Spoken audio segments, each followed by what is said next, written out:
जय भीम। मैं हूँ अनिल सोले, आप देख रहे हैं जनमत आवाज़। आज हम इसे चर्चा कर रहे हैं। चर्चा के रूप में हमारे साथ में प्रदीप अहिरवार जी जो है अनुसूचित जाति प्रकोष्ठ कांग्रेस के प्रदेश अध्यक्ष है, एवं विशेष अनुसूचित जाति की राज्य मंत्री का भी जिनको दर्जा प्राप्त है, जो आज बुरहानपुर में यहाँ एक विशेष कार्यक्रम के लिए यहाँ पहुँचे हैं, क्योंकि भारत जोड़ो यात्रा जो है बुरहानपुर से गुजरने वाली है। उस यात्रा की तैयारी के लिए भी यहाँ पर ये बुरहानपुर पहुँचे हैं। तो सर, आपका इस चैनल पर स्वागत है सर। धन्यवाद। सर, आपसे मैं जानना चाहूँगा कि भारत जोड़ो यात्रा जो राहुल गांधी जी द्वारा निकली है, उसको आप कितना मतलब किस प्रकार से देखते हो? देखो, जो राहुल जी इस देश में भारत जोड़ो पदयात्रा निकाल रहे हैं, उसका एक विशेष महत्व है और ऐतिहासिक महत्व है।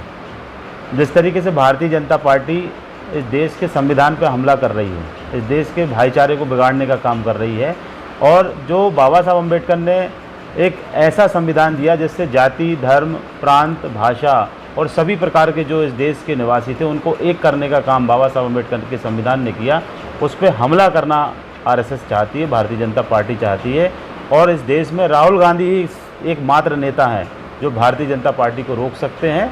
और इस उद्देश्य से, संविधान बचाने के लिए, इस देश के भाईचारे को बचाने के लिए राहुल जी ने ये कदम उठाया, और उस यात्रा से आज पूरा भारत राहुल जी के साथ है और कांग्रेस के साथ कंधे से कंधा मिलाकर इस यात्रा को आगे बढ़ाने का काम कर रहा है। सर, जिस प्रकार से आपने संविधान की अगर आप बात कर रहे हो, तो संविधान को अगर हम बात करें तो निजीकरण के माध्यम से क्या भारत का संविधान को ख़त्म करने का प्रयास चल रहा है? देखिए, निजीकरण एक इतना बड़ा विषैला जहर है पूरे अनुसूचित जाति, जनजाति और पिछड़ा वर्ग के लिए, कि जिस आरक्षण से अनुसूचित जाति के बच्चे, पिछड़ा वर्ग के बच्चे, जनजाति के बच्चों को शिक्षा मिलती और शिक्षा पाकर वो आरक्षण के कारण सरकारी नौकरियों में जाते थे, और एक परिवार, एक समाज आर्थिक रूप से संपन्न बनता था, शिक्षित होता था। आरएसएस के लोग चाहते हैं कि आरक्षण को ख़त्म किया जाए और निजीकरण लाकर जो एक समाज प्रगति के पथ पर था उसको रोकने का काम आरएसएस करना चाहती है। और निजीकरण के माध्यम से जो संविधान का मौलिक अधिकार था SC/ST का, शिक्षा का अधिकार हो, स्वास्थ्य का अधिकार हो, और आगे बढ़ने का जो तमाम अधिकार बाबा साहब अम्बेडकर ने संविधान में दिए, उन पर एक बहुत बड़ा कुठाराघात आरएसएस कर रही है। अगर हम ये देखें सर, जब जिस प्रकार से राहुल गांधी जी को काफ़ी समर्थन मिल रहा है, लेकिन चर्चा जब होती है कि भाई टी-शर्ट इतना महंगा पहन लिया, बात बेरोजगारी, महंगाई, भूखमरी की चर्चा नहीं होती, लेकिन बात टी-शर्ट क्यों आके खड़ी हो जाती है? अगर ऐसा क्यों? देखिए, राहुल गांधी जी सबसे पहले तो उस परिवार से आते हैं जिस परिवार ने देश के लिए कुर्बानी दी, देश के लिए सेवा की, उस परिवार से राहुल गांधी जी आते हैं। और वर्तमान में राहुल गांधी जी की माँ आदरणीय सोनिया गांधी जी भी सांसद हैं, राहुल जी भी सांसद हैं, और एक सांसद होने के नाते, इस देश का नागरिक होने के नाते, एक बड़ी परिवार का बेटा होने के नाते राहुल जी महंगे से महंगे कपड़े पहन सकते हैं। एक आम आदमी महंगे से महंगा कपड़ा इस देश में पहन सकता है।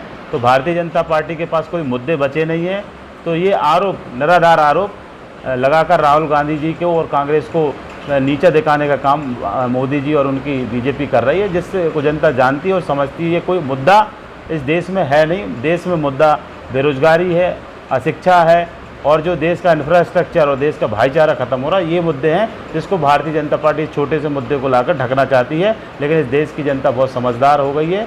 इन मुद्दों के, इनके झमेले में, भाजपा के झमेले में इस देश की जनता आने वाली नहीं है। क्या भारत जोड़ो यात्रा का लाभ आपको 2023 और 2024 में मिलने की संभावना है? निश्चित रूप से भारत जोड़ो का जो पदयात्रा, भारत जोड़ो यात्रा राहुल जी निकाल रहे हैं, उसका लाभ पूरे देश में कांग्रेस पार्टी को मिलेगा। और 23 में मध्य प्रदेश में कांग्रेस की वापसी होगी, और 24 में देश में कांग्रेस पार्टी की सरकार बनेगी।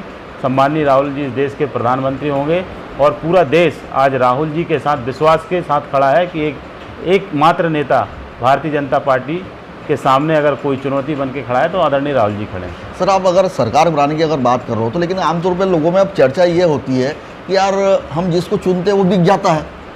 तो सरकार, आपके MLA भी अगर आ गए तो वो तमाम एन टाइम पर अदल बदल हो जाते हैं, तो फिर कांग्रेस को वोट क्यों दें? देखिए, वोट जनता ने परिवर्तन के लिए कांग्रेस को दिया था, और मध्य प्रदेश की महान जनता ने 2018 में ही भारतीय जनता पार्टी को सत्ता से बेदखल कर दिया था। लेकिन आप सब जानते हैं मध्य प्रदेश में क्या हुआ, किस तरीके से सिंधिया जी ने पद के लालच में मंत्री बनने के लिए इस मध्य प्रदेश की जनता का जो विश्वास था, जो अमूल्य वोट था, जो उसको बेचने का काम किया। लेकिन मध्य प्रदेश की जनता सब देख रही, सब समझ रही है, 2023 में उसका हिसाब चुकता होगा। अगर आप जो बोल रहे हो कि ठीक है, लेकिन महाराष्ट्र हो या अन्य प्रदेशों में भी ये जो सिस्टम जो चल रहा है अभी, तो इस पर किस प्रकार से कानूनी प्रक्रिया होना चाहिए, क्या सिस्टम होना चाहिए कि इस प्रकार से कोई भी एमएलए अन्य पार्टी में शामिल ना हो?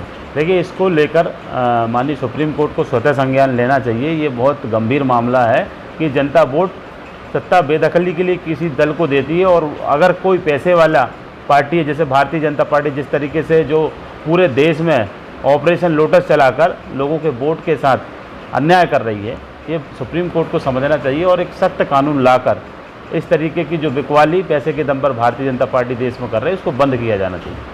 और जिस प्रकार से अगर हम ये देखें सर कि आज भी भारत में छुआछूत, जाति प्रथा, अन्याय अत्याचार SC ST और OBC लोगों पर हो रहा है और बड़े पैमाने पर हो रहा है। इस पर जो राजनीतिक दल है वो ना सड़क पे आ पाते हैं, ये जो SC ST के जो लीडर है वो भी कहीं नज़र नहीं आते। इस पर आपकी क्या पड़ती है? देखिए, मैं आपको बता दूं, इसमें कोई दो राय नहीं। मैं स्वीकार करता हूं कि अनुसूचित जाति हो चाहे जनजाति हो, लगातार आज़ादी के बाद भी अभी इन समाजों पर अत्याचार हो रहे हैं। लेकिन जहां तक मैं अपनी बात करूं, जैसे आपने नेताओं की बात करी, दमोह के अंदर अनुसूचित जाति का एक परिवार का एक बेटा था जिसकी शादी होने वाली थी, और आज़ादी के 75 साल होने के बाद भी उस गांव में वहां बारात नहीं निकलती थी। जब घोड़ी पे बैठने की वहां मनाही थी, प्रतिबंध लगा हुआ था। लेकिन मुझे जब पता चला, सोशल मीडिया पे एक वीडियो वायरल हुआ उस लड़के का, जब मुझे वो पता चला तो मैंने स्वतः संज्ञान लेकर उस गांव में जाकर उस बच्चे की बारात को मैंने घोड़ी पर निकाला।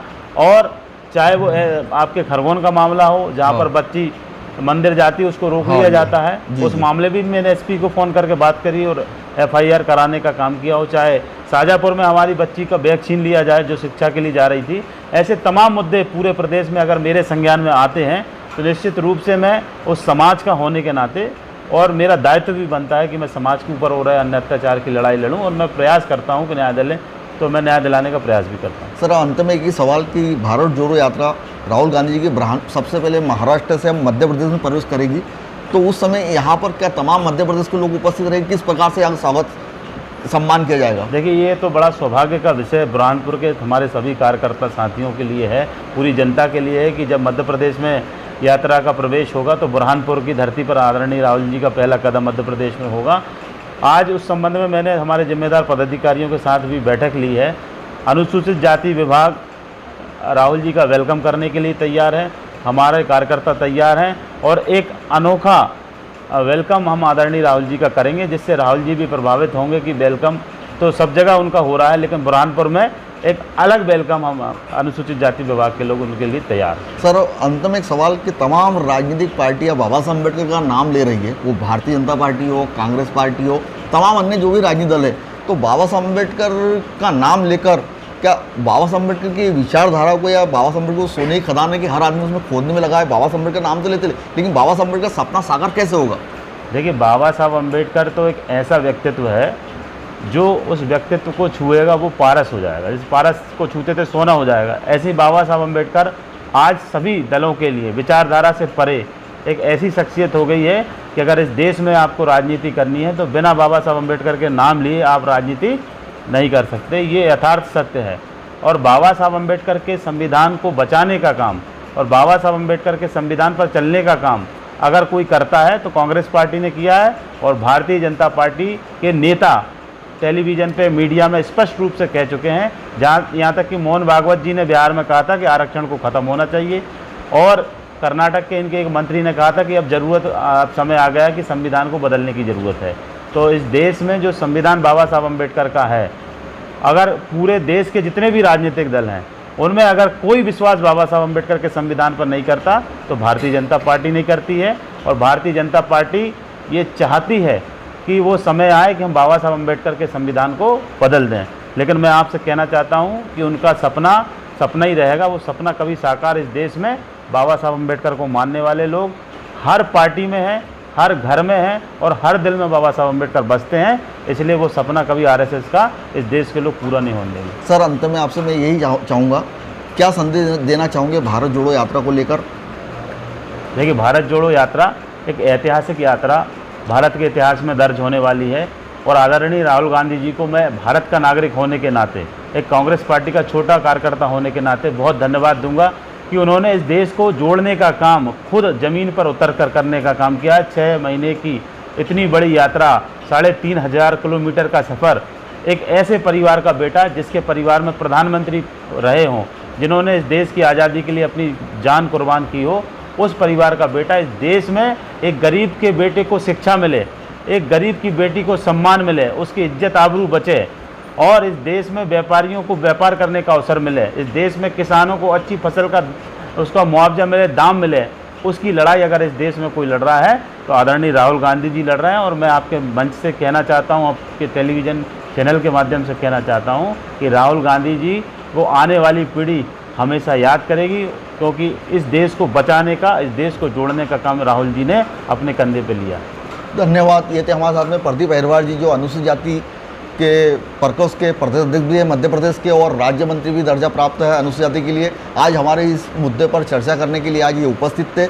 आपको ये प्रोग्राम कैसा लगा, अब कमेंट बॉक्स में कमेंट बॉक्स से लिखें। अगर ये बात आपको अच्छी लगी तो उसको लाइक और शेयर अवश्य करें। मैं अनिल सोले, सहयोगी साथी सुरेश वानखेड़े साथ में, देखते रहिए जनमत आवाज़।